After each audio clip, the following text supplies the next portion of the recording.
The dark bazaar was not a place any human should visit, yet Commander Ethan Ward walked straight inside, his boots echoing across the metal floor. Every alien I followed him, some in fear, some in hunger, some in cold calculation. Humans almost never entered this market, and the few who did were usually carried out as bodies. But Ethan was desperate. He needed something powerful, something impossible, something that could change the future of his people. The air inside the bazaar felt heavy, filled with smoke, strange scents, and whispers from creatures that did not speak with mouths. Weapons of every kind floated inside clear energy shields, blades that cut without touching, guns that could burn through ships, bombs that glowed like dying stars. Ethan ignored them all. He had been told these items were nothing compared to what lay in the deepest chamber of the bazaar, the place no sane being visited.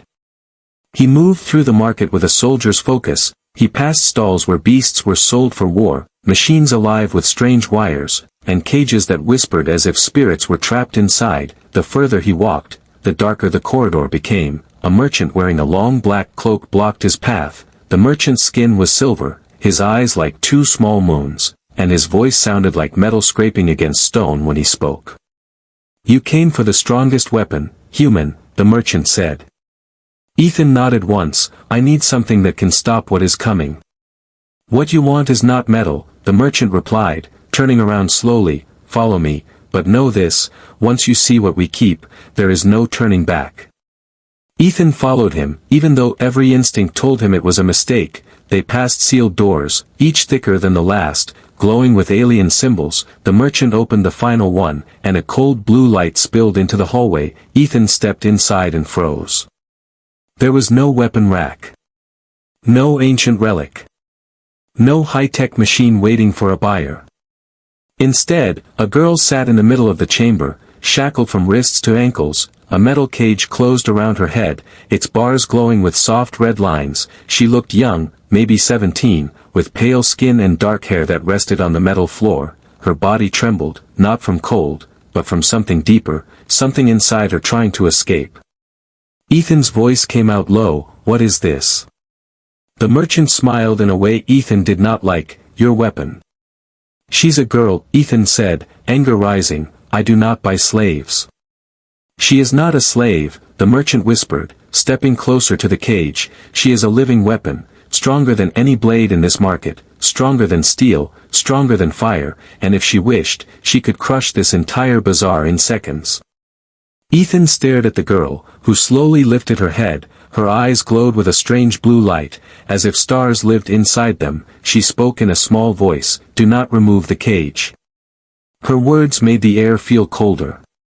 The merchant continued, "Her name is Kira. She was created, not born, made by a race that no longer exists, a living tool meant for war. They used her until she destroyed them. Now she is controlled by this device." He tapped the glowing bars lightly. "Without this, she becomes something else."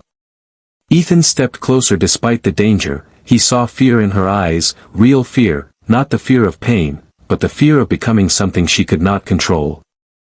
Kira whispered again, "Please, if you take me, never remove the cage."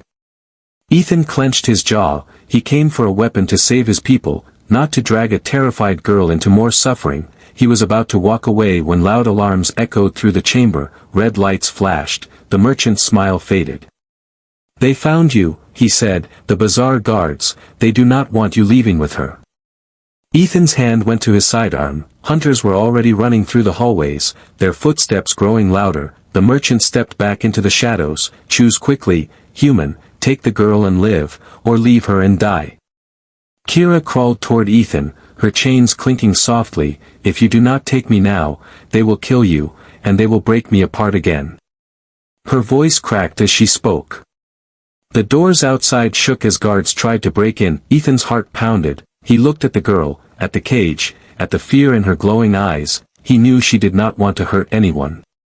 He grabbed her arm gently. "I am getting you out." Kira gasped softly, as if she had not expected kindness. The chamber door burst open behind them. Ethan fired, pulling Kira close as they ran through the back exit the merchant had shown. Guards shouted, weapons fired, energy beams cut through the metal walls. Ethan lifted Kira into his arms. Even though she was heavy with the chains, he pushed forward, dodging attacks. using every bit of training he had, they reached a side passage that led to an emergency exit tunnel. Kira held onto him tightly, whispering, "Thank you." Ethan looked down at her. "Do not thank me yet, we are still inside the most dangerous place in the galaxy." The dark bazaar roared with alarms and chaos behind them as they ran into the unknown. Ethan had come searching for the strongest weapon. But now he carried something far more dangerous. And far more human. Ethan and Kira ran through the narrow metal tunnel, his breath heavy and sharp while hers stayed soft and quiet, even with chains around her legs. Behind them, alarms echoed like angry beasts, but Ethan did not look back. He carried her through the flickering lights until they reached a broken service hatch. "Can you climb?" Ethan asked, setting her down gently. Kira nodded, though her shackles made every movement difficult. Ethan helped her through the hatch, pushing her up into the open air of the alien scrapyard above them. Night covered the sky, full of neon signs from the bazaar and strange glowing clouds. Ethan climbed after her, landing beside her on the dusty ground. "Are you hurt?" he asked. Kira shook her head. "The cage keeps me stable," she whispered, touching the glowing bars. "Without it, I become too strong." They moved quickly between piles of broken ships and rusted machines. Ethan scanned the area with a soldier's eyes. Kira walked close behind him, her steps light despite the weight of her chains. "You said you were created," Ethan said as they hid behind an old cargo drone. Kira nodded slowly. "I was made in a lab, grown inside a chamber," she said. "The scientists called me Project Astra. I was not meant to think or feel, only fight." Ethan felt a cold shiver run down his spine. "Who made you?" "A race called the Vorthan," she answered. "They ruled this region long ago. They wanted a weapon that could win any war." "And what happened to them?" Ethan asked. Kira looked at the ground, her voice barely a whisper. "I destroyed them." Ethan stared at her, unsure how to respond. Kira hugged her arms tightly as if trying to become smaller. "I did not mean to," she said. "They pushed me too far. They removed the cage for a test. I lost control. My body changed. I felt heat, light, noise inside me. When I woke up, everything was gone." Ethan saw the fear in her eyes, fear not of enemies but of herself. "They made me strong, but they did not teach me how to stop," she said. Before Ethan could speak, a loud humming sound filled the scrapyard. A drone swept above them with red scanning lights. Kira grabbed Ethan's sleeve. "They are searching for us," she whispered. Ethan pulled her behind a massive metal slab. The drone passed but did not detect them. "We need shelter," he said, "a safe place to rest." Kira nodded, looking around nervously. "There is a crashed ship near the storage cliffs," she said. "I used to hide there before they captured me again." "How did they catch you?" Ethan asked as they moved through the shadows. "I ran for many years," she answered, "but the bazaar hunters found me. They put the cage back on, they chained me, they decided to sell me to someone strong enough to control me." "Control you," Ethan repeated angrily. Kira lowered her head. "They think of me as a tool, not a person." Ethan stopped walking, turning to face her. "Kira, listen to me," he said. "You are not a tool, not to me." Her glowing eyes widened a little, surprised by the softness in his voice. They reached the storage cliffs, where broken metal walls rose like mountains. Behind one of them lay the wreck of an old starship. Its hull was cracked, but its interior looked stable enough to hide in. Ethan crawled inside first, then helped Kira follow. The place smelled of rust and burnt wires, but it felt safer than the open scrapyard. She sat near a wall, pulling her knees close, her chains rattling quietly. Ethan sat across from her, watching her carefully. "Tell me about the cage," he said gently. Kira touched the metal bars, her fingers trembling. "The cage locks my power," she explained. "It keeps me human, or close to human. Without it, I change into something else, something bright and sharp and full of heat." She paused, her voice shaking. "I do not want to be that thing, Ethan. When I lose control, I forget who I am." Ethan leaned forward, his voice calm. "But you still try to stop yourself, that means something." Kira lifted her head, meeting his eyes. "Why do you help me?" she asked. "Most people run when they see me." Ethan sighed softly. because you asked for help, and because I see a person, not a weapon." Kira blinked, her glowing eyes softening, as if his words reached a place inside her that had been locked for years. Suddenly, a loud crash shook the outside of the starship. Ethan grabbed his gun. Kira stiffened. "They found us," she whispered. Heavy footsteps and metallic growls echoed around the wreck. The bizarre hunters had surrounded them. Ethan checked his weapon. Kira closed her eyes in fear. "They will take me again," she whispered. "They will hurt you to break me." Ethan crawled to her and lifted her chin gently. "No one is taking you," he said, voice firm like stone. Kira looked at him with wide eyes, almost glowing brighter. The hunters began kicking the side of the ship, trying to break in. Energy blades tore through the outer hull. Ethan positioned himself at the entrance with his gun ready. Kira whispered, "If they come inside, I cannot hold myself back." Ethan glanced at her over his shoulder. "Then we fight together." Kira exhaled slowly, the cage glowing faintly as her fear turned into something else, something stronger. The hunters ripped open the door. Bright lights flooded the interior. Ethan took aim. Kira stood behind him, trembling but ready. The fight for her freedom was about to begin, and for the first time in her life, she was not alone. The hunters stormed through the broken door of the crashed starship, their armor glowing with red lines, their weapons humming with deadly energy. Ethan stood in front, shielding Kira with his body, even though he knew he could not stop all of them alone. "Human, move aside," one of the hunters growled, its voice sharp and metallic. "The girl belongs to the bazaar." Ethan tightened his grip on the gun. "She belongs to no one," he replied. Kira stood behind him, her hands trembling, the cage glowing softly as fear surged through her veins. She could feel the heat building inside her, the same dangerous heat she always tried to suppress. "Ethan," she whispered, "I cannot hold it back if they attack you." He glanced over his shoulder at her. "Then use only what you need," he said. "I trust you."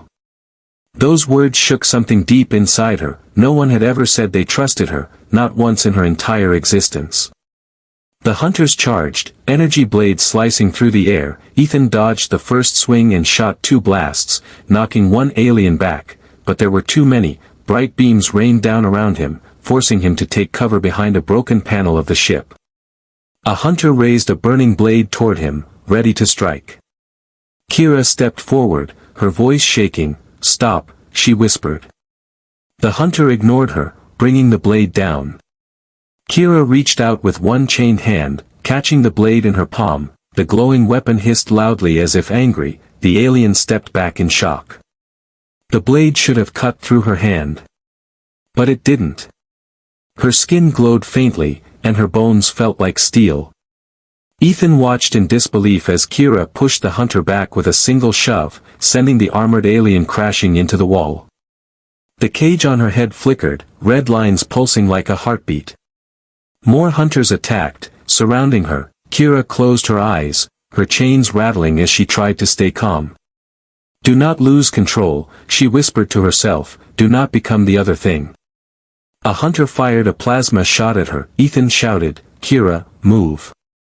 She lifted her hand instinctively, and the plasma hit her palm, spreading harmlessly like water on stone. Ethan stared in awe. "How?" he whispered. Kira shook her head, fear filling her eyes. "I do not want to hurt anyone." "But they want to hurt you," Ethan said, stepping beside her, "so we stop them together." The hunters regrouped, confused and angry. They charged again, their boots shaking the metal floor. Ethan fired, covering Kira as she defended him with her strange strength. She grabbed the hunter's weapon and crushed it like soft clay, even though it was made of reinforced alien steel. Another hunter swung at her with a heavy axe. Kira dodged and struck back with a gentle shove, but her gentle shove threw the hunter across the room like a ragdoll. The cage flickered again, its glow unstable. Kira gasped and fell to one knee, holding her head. "No, no, not now," she whispered. "The cage cannot break, Ethan. If it breaks, I will change." Ethan rushed to her, placing one hand on the side of the cage, though it burned his skin with heat. "You are in control," he said firmly. "Listen to me, Kira, this is you, not the weapon." Kira breathed in slowly, trying to calm the storm inside her. The glow inside the cage softened, though it did not stop completely. Ethan helped her stand. "We finished this together," he said. Kira nodded weakly. The remaining hunters hesitated now, fear slowly replacing their confidence. One shouted, "She is unstable, retreat." But another yelled, "No, capture her before she transforms." That second hunter rushed forward, swinging a glowing chain meant to bind her. Ethan stepped in the way, taking the hit across his arm, pain shooting through him. Kira's eyes widened with horror. "Ethan," she screamed.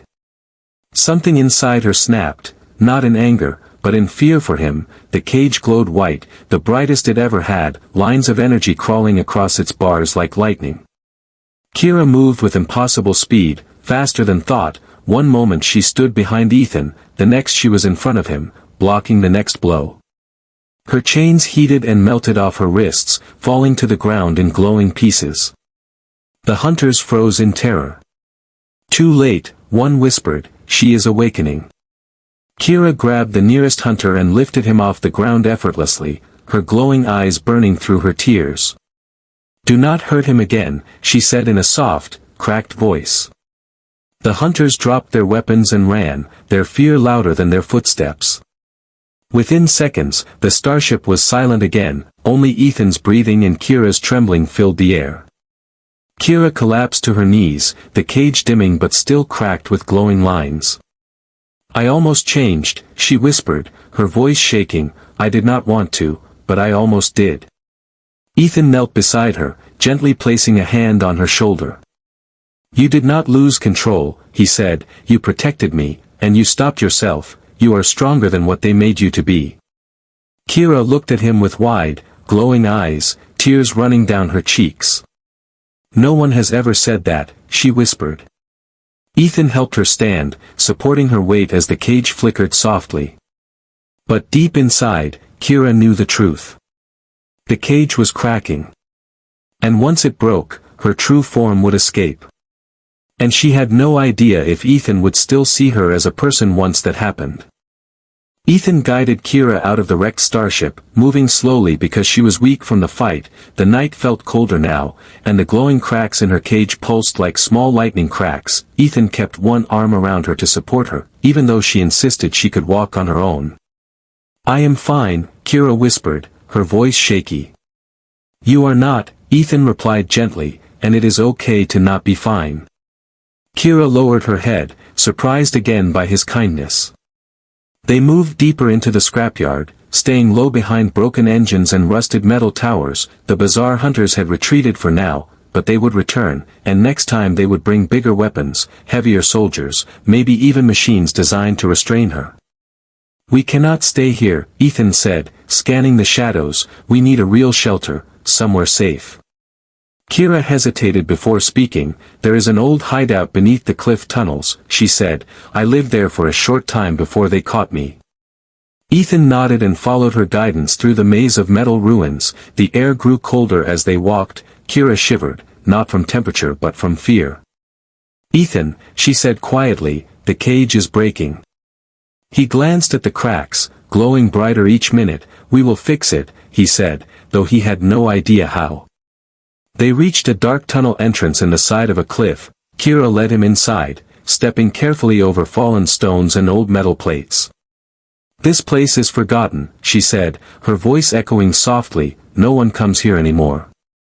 At the end of the tunnel stood a small chamber carved out of stone, with old supplies scattered around. Ethan helped Kira sit on a smooth rock, her legs trembling as she settled down. He knelt in front of her and gently examined the cracks on the cage, but the metal pulsed with heat and light, burning his fingertips every time he tried to touch it. "Do not," Kira whispered, placing her hand over his, "it hurts you." Ethan pulled his hand back slowly. "I just want to help." "You already have," she said softly. For a moment, silence filled the chamber, only Kira's unsteady breathing breaking the stillness. Then Ethan asked, "Kira, why did the bazaar want to sell you?" Kira hugged her arms, her voice shaking. "Because they do not understand me," she said. "They think I am a weapon that can be controlled, if they can sell a weapon like me, they will become the richest traders in the galaxy. And the most dangerous, Ethan muttered.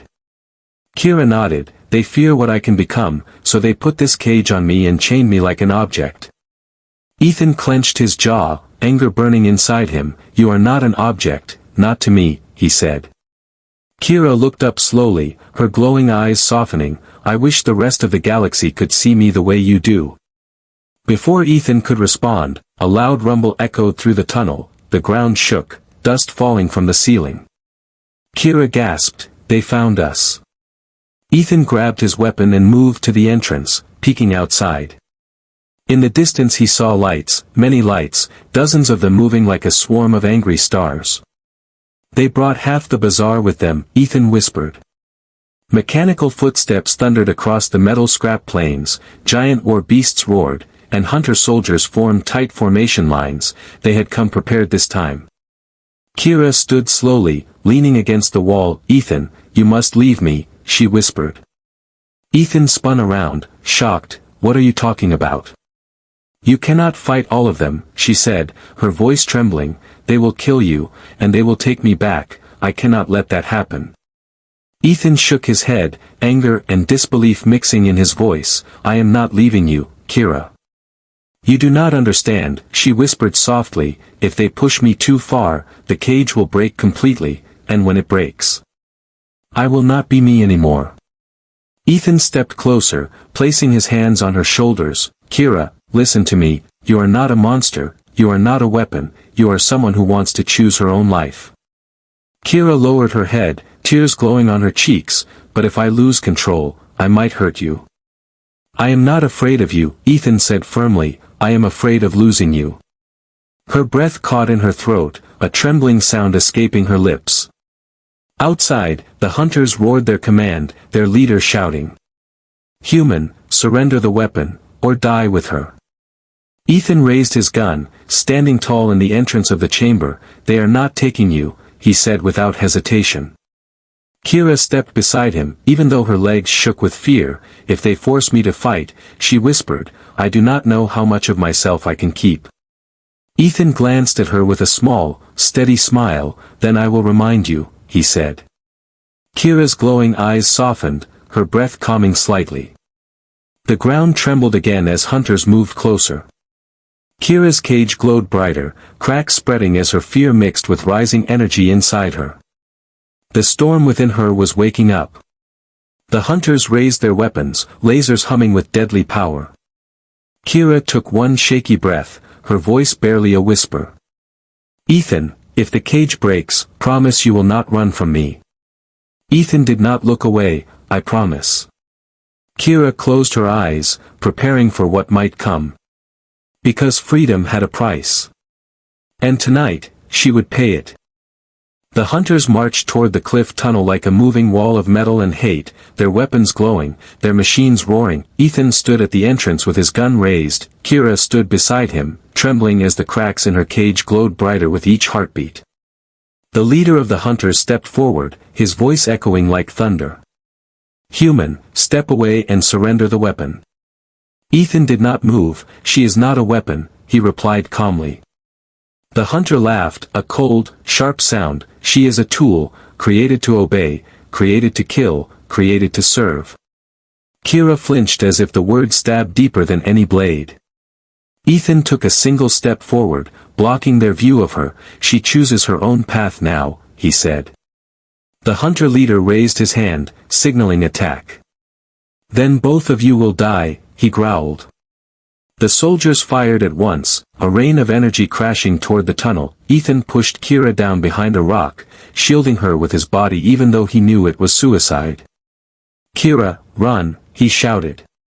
No, she whispered, grabbing his arm, I will not leave you. The cage around her head pulsed violently, the glowing cracks spreading like spiderwebs of light.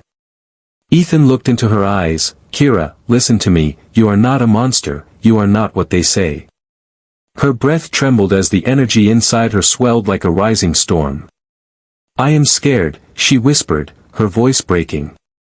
I know, Ethan said gently, but I am here, and you are not alone. A blast hit the tunnel wall, shaking the ground hard, rocks fell, dust filled the air. Kira clutched Ethan's shirt, fear and heat rising inside her like fire. Then the loudest crack echoed around them. The cage split wide open, glowing like molten metal. Kira gasped as blinding light burst out. "Ethan," she whispered, "it is breaking." He grabbed her hands, holding them tightly. "Kira, look at me," he said firmly, "stay with me." The cage shattered, exploding into pieces of burning light that scattered across the tunnel floor. Kira screamed, not in pain, but in release, as a storm of energy exploded from her body, swirling like white fire around her. Her form changed, her skin glowing, her eyes burning like small blue suns, her hair lifting in the energy wind, her body becoming something powerful and ancient. But she did not look monstrous. She looked alive. The hunters froze in fear, their weapons shaking in their hands. "The Astra weapon," one whispered, "she has awakened." Kira floated 1 inch above the ground, glowing like a star in a dark cave. But her face was full of tears. "I do not want to hurt anyone," she cried, her voice echoing like two voices at once. Ethan stepped toward her slowly, even as stones lifted off the ground from her power. "Kira," he said softly, "you do not have to hurt anyone." She looked at him, shaking, "But they will hurt you." "Not if you protect," he said gently, "you are not made to destroy, you are choosing who you want to be." The hunters recovered and fired again. But the blasts curved around Kira as if the energy refused to touch her, bending and dissolving in the air. She raised one glowing hand and pushed the air forward. A wave of blue light swept across the battlefield, not killing the hunters but knocking them back like toys, disarming them and shutting down their machines in one controlled burst. The leader tried to stand, but Kira walked toward him, her footsteps light, her body still glowing. He lifted his blade, shaking. Kira placed her shining hand over the weapon and it melted gently like wax. Her voice was calm, almost sad. "Stop hunting me," she whispered, "I only want to live." The hunter stared at her in terror and nodded quickly. The remaining soldiers scrambled away, fleeing into the night, leaving their weapons behind. When the battlefield grew quiet, Kira collapsed to her knees, the glow fading from her skin, her power settling back inside her like a sleeping star. Ethan ran to her and held her before she could fall. "Kira, you did it," he whispered. She leaned against him, exhausted, tears slipping down her glowing cheeks. "I did not lose myself," she whispered in disbelief, "I stayed me." Ethan smiled softly, wiping her tears with his thumb. "You chose who you wanted to be," he said, "that choice is stronger than any cage." Kira looked up at him, her glowing eyes soft and full of emotion. "Ethan," she whispered, "am I still me?" He nodded, "You are more you now than ever." She rested her head against his chest, listening to the beat of his heart. For the first time in her life, she felt free, truly free. As the night sky lit up with distant stars, Ethan held her close. "What will we do now?" Kira asked softly. "We will face whatever comes next," Ethan replied, "together." Kira smiled, a small but real smile. "Together," she whispered. The galaxy had tried to turn her into a weapon. The bazaar had tried to sell her. The hunters had tried to break her. But in the end, Kira chose her own future. And she chose humanity.